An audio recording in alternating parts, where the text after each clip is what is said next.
तो फुलवा बरसे मोरिया ननवा दिया बा हरी नना दी फुलवा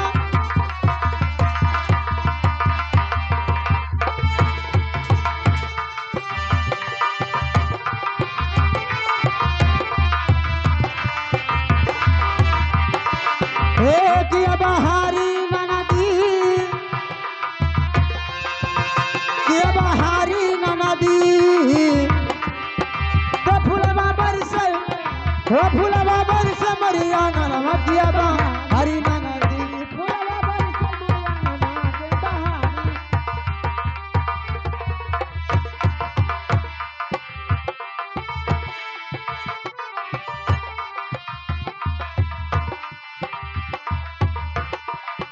हो किया बहारी नना दी हो किया बहारी नना दी किया बहारी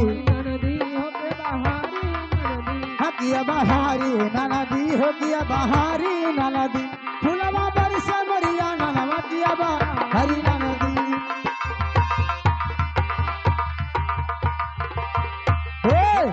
तो 4 महीना राजा अरे गर्मी कई दिनवा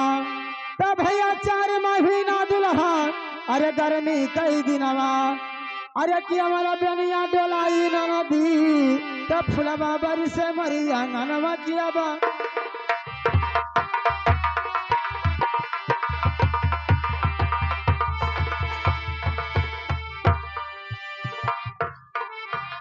हेलो हेलो हेलो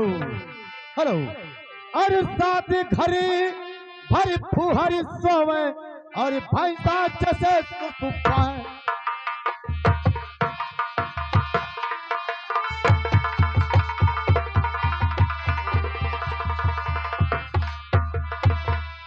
घरी भर फूहर सोए और भैंसा जैसे सुसवाए और कहे और तूने पर जगबो करे तो खड़ी रहे पाए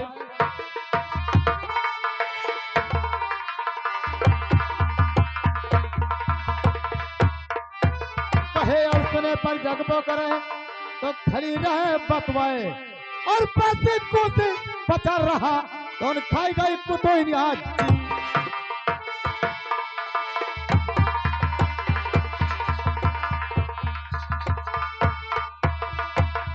बासी कोसी बचा रहा और खाई गई कुतुई जी और घूमे खाने के फुहरिया में पेला पीना के कुतुई जी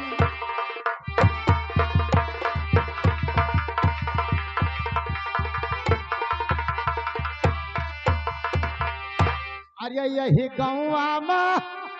अरे परे परे बखरी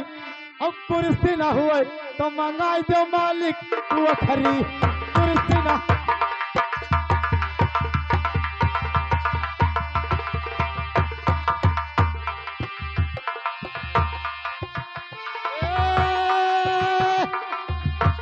मंगाई दो भैया वो खरी कुर्सी न हुए तो मंगाई दो बाबू वो खरी कुर्सी न